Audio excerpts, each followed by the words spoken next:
이 시간 우리에게 주신 하나님의 말씀은 신약의 말씀 누가복음 23장 44절에서 49절까지 말씀입니다. 누가복음 23장 44절에서 49절까지 말씀을 제가 봉독합니다. 때가 제60쯤 되어 해가 빛을 잃고 온 땅에 어둠이 임하여 제9시까지 계속하며 성소의 휘장이 한가운데가 찢어지더라. 예수께서 큰 소리로 불러 이르시되 아버지 내 영혼을 아버지 손에 부탁하나이다 하고 이 말씀을 하신 후 숨지시니라. 백부장이 그 된 일을 보고 하나님께 영광을 돌려 이르되 이 사람은 정녕 의인이었도다 하고 이를 구경하러 모인 무리도 그 된 일을 보고 다 가슴을 치며 돌아가고 예수를 아는 자들과 갈릴리로부터 따라온 여자들도 다 멀리 서서 이 일을 보니라. 아멘. 텔레비전에서 사극을 보면 가끔 능지처참이라고 하는 말을 들을 수 있습니다. 능지처참은 반역죄를 지은 죄인을 기둥에다가 묶어놓고 살을 베어내고 사지를 잘라서 죽이는 아주 끔찍하고 잔인한 사형 방법입니다. 그러나 너무나 잔인해서인지 텔레비전에서 능지처참을 당하는 모습은 단 한 번도 보지 못했습니다. 대신에 가장 많이 보게 되는 사형 방법이 죄인이 임금이 내린 사약을 마시고 죽는 장면입니다. 희빈 장씨나 우암 송시엘과 같은 사람들은 임금이 내린 사약을 먹고 죽었습니다. 이렇게 사극을 통해 과거 우리나라에 사형 제도가 있었다는 것을 알 수 있는데 능지처참이나 사약을 마시게 하는 이 사형 방법은 실제로는 법전에 기록되어 있지 않는 아주 특수한 형태의 사형 제도고 법전에 기록되어 있는 사형 제도는 목을 베는 참수형과 목을 매달아 죽이는 교수형입니다. 이들 사형 방법도 사극을 통해 가끔 볼 수가 있습니다. 우리는 텔레비전의 사극을 통해 과거 우리나라에 반역죄나 흉악한 죄를 지은 중범죄자들을 다스리는 능지처참형, 사약형, 참수형, 교수형과 같은 사형제도가 있었다는 것을 알 수 있습니다. 성경에도 사형제도가 기록되어 있습니다. 성경을 통해 발견할 수 있는 이스라엘의 사형제도는 돌을 던져서 죄인들을 죽이는 투석형입니다. 레위기 20장 2절 말씀입니다. 이스라엘 자손이든지 이스라엘에 거류하는 거류민이든지 그의 자식을 몰렉에게 주면 반드시 죽이되 그 지방 사람이 돌로 칠 것이요. 율법서인 레위기 20장은 사형에 해당하는 죄를 나열해 놓고 있는데 여기서 돌로 쳐서 죽이라는 사형 방법이 구체적으로 기록되어 있습니다. 그리고 초대교회 7집사 가운데 한 사람인 스데반이 이 투석형을 통해 죽는 장면이 사도행전 7장에 기록되어 있어서 실제로 이 사형 제도가 시행되었다는 것을 알 수 있습니다. 우리가 믿는 예수님도 사형당하셨습니다. 그러나 이스라엘의 전통적인 사형 방법인 투석형이 아니라 십자가형에 처해졌습니다. 십자가형은 당시 이스라엘을 지배하고 있던 로마가 반역죄와 같은 중범죄자들에게 시행하던 사형 제도입니다. 예수님을 모발한 유대인들이 총독 빌라도에게 예수님을 투석형이 아니라 십자가형으로 죽여달라고 요구한 이유는 당시 로마의 지배를 받고 있던 시절이라 유대인들에게는 사법권이 없어서 로마의 사법제도에 따라야 했기 때문입니다. 대제사장들과 서기관들과 바리새인들은 어떻게든 예수님을 죽이고 싶었지만 예수님을 존경하고 따르는 지지 세력이 많아서 그들의 시선을 의식해야 했습니다. 그래서 연구를 거듭한 끝에 국가 반역죄를 고발해서 로마의 힘을 빌려 예수님을 죽이기로 결정했고 흉악한 범죄자를 죽이는 로마의 사형제도 가운데 가장 잔인한 십자가형을 선택했습니다. 그래야 사람들이 예수님을 흉악한 범죄자로 기억하기 때문입니다. 그리고 예루살렘 성전의 종교 지도자들이 예수님을 십자가형으로 죽이려고 하는 또 다른 이유는 신명기 21장 22절과 23절 말씀 때문입니다. 사람이 만일 죽을 죄를 범함으로 내가 그를 죽여 나무 위에 달거든 그 시체를 나무 위에 밤새도록 두지 말고 그 나라에 장사하여 내 하나님 여호와께서 내게 기업으로 주시는 땅을 더럽히지 말라. 나무에 달린 자는 하나님께 저주를 받았음이니라. 대제사장들과 서기관들과 바리새인들은 유대인들이 예수님을 하나님께 저주받은 사람으로 생각하고 기억하도록 십자가에 못 박아 죽였습니다. 예수님이 십자가에 못 박히는 과정을 살펴보면 예루살렘 성전의 종교 지도자들이 빌라도 총독에게 예수님을 로마에 저항하는 국가 반역죄로 고발합니다. 고발을 접수한 빌라도는 예수님을 신문하고 재판한 결과 무죄를 선고합니다. 그러나 무죄 선고로 인해 유월절을 맞이해 예루살렘에 모여든 수많은 유대인들이 예수님을 십자가에 못 박을 것을 요청하며 시위를 벌였고, 이를 본 빌라도가 폭동이 일어날 것을 염려해서 예수님을 십자가에 못 박도록 유대인들에게 내어줍니다. 총독 빌라도는 유대인들의 폭동을 염려해서 예수님을 십자가에 못 박았고, 예루살렘의 종교 지도자들은 유대인들이 예수님을 흉악한 범죄자와 하나님께 저주받은 사람으로 생각하고 기억하도록 십자가에 못 박아 죽였습니다.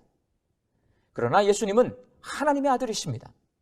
빌라도나 예루살렘 내 종교 지도자들이 죽일 수 없는 분입니다. 겉으로 보면 그들이 예수님을 죽인 것처럼 보이지만 실제로는 하나님이 아들이신 예수님을 십자가에 못 박아 죽인 겁니다. 하나님은 왜 예수님을 십자가에 못 박아 죽게 하셨을까요?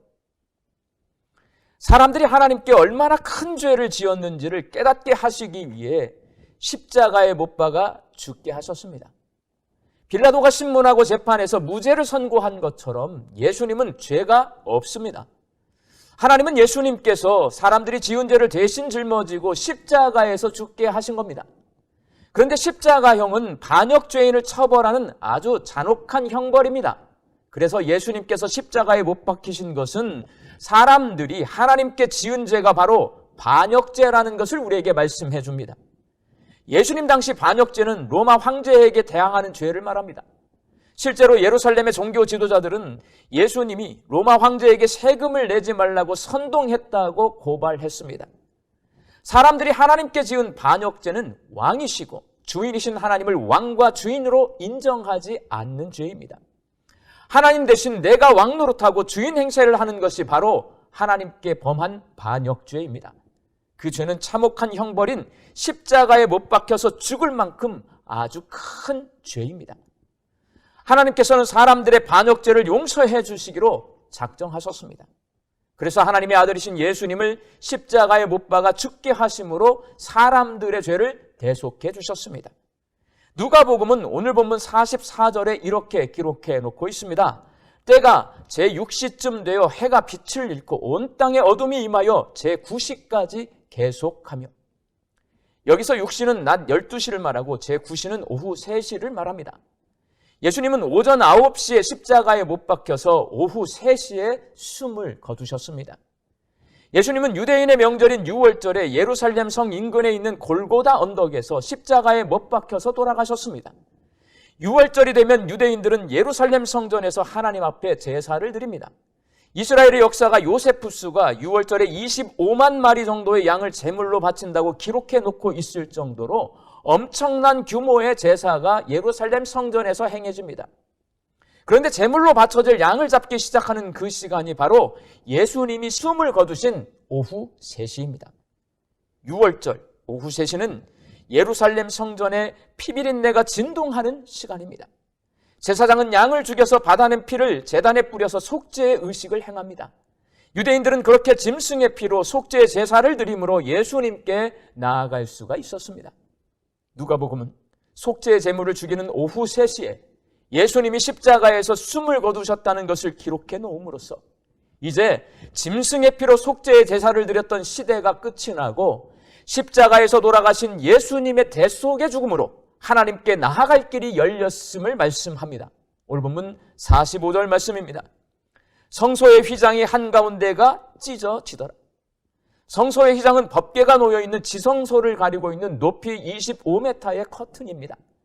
유대인들은 그 법궤 위에 하나님이 계신다고 믿었기 때문에 아무나 지성소에 들어갈 수가 없고 1년에 단 한 번 대속죄일에 대제사장만 그 안에 들어갈 수가 있었습니다. 그런데 예수님이 숨을 거두실 때 그 휘장의 한가운데가 찢어짐으로써 이제 예수님을 통해 누구나 하나님께 나아갈 수 있게 되었다는 것을 누가복음은 우리에게 말씀하고 있습니다. 사람이 하나님께 나아가지 못한 이유는 죄 때문입니다. 사람이 지은 죄는 하나님을 왕과 주인의 자리에서 밀어내고 내가 왕이 되고 주인이 되려고 하는 반역죄입니다. 하나님께서는 아들 예수를 십자가에 못 박아 죽게 하심으로 그 반역죄를 대속해 주심으로 사람들과의 관계를 회복하는 길을 열어주셨습니다. 이전에는 예루살렘 성전에서 짐승을 제물로 바치며 하나님께 나아갈 수 있었지만 이제는 예수 그리스도께서 십자가에서 내 죄를 대속해 주셨음을 믿음으로 하나님께 나아갈 수 있게 되었습니다. 그리고 이전에는 예루살렘 성전에 하나님이 계신다고 생각했지만 이제는 하나님의 아들 예수 그리스도가 주인이심을 믿는 사람이 하나님이 거하시는 거룩한 성전이 되었습니다. 하나님은 예수님을 십자가에 못 박아 죽이심으로 우리가 반역죄를 지은 심각한 죄인이었고 예수님을 통해 그 죄를 용서받아서 이제는 하나님이 거하시는 거룩한 성전이 되었다고 우리에게 말씀해 주십니다. 사랑하는 청파동교회 성도 여러분, 예수님께서 골고다 언덕에서 십자가에 못 박혀 돌아가실 때에 유대인들 대부분은 예루살렘 성전에서 행해지는 유월절 제사에 참여하고 있었고 일부 사람들이 예수님이 숨을 거두는 장면을 지켜보고 있었습니다. 누가복음은 예수님이 숨을 거둔 십자가 앞에 두 부류의 사람들이 있었다라고 말씀합니다. 첫 번째는 로마의 백부장입니다. 본문 47절 말씀입니다. 백부장이 그 된 일을 보고 하나님께 영광을 돌려 이르되 이 사람은 정령 의인이었도다 하고, 로마 군인인 백부장은 이방인입니다. 이방인인 백부장이 예수님께서 십자가에서 돌아가시는 장면을 보고 예수님이 죄가 없는 의인이라고 말하며 하나님 앞에 영광을 올려드렸습니다. 로마 군대의 장교인 그는 예수님의 십자가형을 집행하는 실제적인 집행관입니다. 원래는 반역죄인인 예수님이 십자가에서 숨을 거두는 모습을 보면서 죄인을 처벌하는 임무를 완수했다는 안도감을 느껴야 하고 로마 황제에게 영광을 돌려야 하는데 자기 휘하의 군인들이 못 박아 죽인 예수님이 죄가 없다고 고백하고 하나님 앞에 영광을 올려드린 겁니다. 그가 이렇게 행동하는 이유는 왜 예수님께서 십자가에 죽으셨는지 그 의미를 깨달았기 때문입니다. 예수님께서 죄가 없는 의인임에도 불구하고 십자가에서 죽으셨다고 고백한 이유는 예수님이 사람들의 죄를 대속하기 위해서 십자가에서 죽으신 그리스도이심을, 구세주이심을 그가 깨달았기 때문이고, 하나님 앞에 영광을 올려드린 이유는 하나님께서 자신의 아들 예수의 십자가 대속의 죽음을 통해 죄인들을 구원해 주셨다는 것을 깨달았기 때문입니다. 이렇게 예수님의 십자가 앞에는 백부장과 같이 예수님의 십자가 죽음의 의미를 깊이 깨달은 사람이 서 있습니다. 이 백부장을 제외한 나머지 사람들은 구경꾼들입니다. 예수님이 십자가에 못 박혀 죽는 모습을 구경하기 위해 모인 사람들은 예수님의 십자가 죽음의 의미를 깨닫지 못한 채 십자가형의 참혹한 모습에 가슴을 치며 집으로 돌아갔고, 예수님을 존경해서 갈릴리로부터 따라온 여인들은 멀리 서서 안타까운 심정으로 예수님이 숨을 거두는 모습을 지켜보고 있었습니다. 사순절기는 예수님의 십자가 죽음의 의미를 깊이 묵상하는 절기입니다. 우리는 오늘 누가복음의 말씀을 통해 십자가 앞에 서 있습니다. 백부장처럼 예수님의 십자가 죽음의 의미를 깊이 깨달은 증인으로 나는 서 있는지, 예수님의 십자가 죽음의 참혹한 모습에 안타까워하는 구경꾼으로 서 있는지 오늘 이 말씀을 통해서 한번 생각해 보시기 바랍니다. 하나님을 왕과 주인으로 인정하지 않은 반역죄를 십자가에서 속죄받았고 다시 하나님께 나아가 하나님을 주인으로 섬기는 종으로 살 수 있게 되었음을 깨닫고 십자가 앞에서 예수가 그리스도이심을 고백하고 하나님 앞에 영광을 돌리는 우리 성파동교회 성도들이 다 되시기를 예수님의 이름으로 축원합니다. 함께 기도하겠습니다. 주의 말씀을 통해 십자가를 깊이 묵상해 보았습니다. 십자가를 바라볼 때 내가 하나님 대신 왕 노릇하는 반역죄를 저질렀던 죄인임을 기억하고 십자가에 못 박혀 죽으심으로 그 큰 죄를 대속해 주신 예수님의 사랑과 은혜에 감사드리고 그 대속의 능력 앞에 감격하며 살게 하여 주옵소서. 예수님의 십자가 대속의 죽음으로 하나님 앞에 나아갈 수 있게 되었사오니 이제는 하나님 나라에 충성된 종이 되어서 하나님을 왕과 주인으로 섬기며 이 세상에서 주인이신 하나님의 뜻을 이루며 살게 하여 주옵소서. 예수님의 이름으로 기도하옵나이다. 아멘.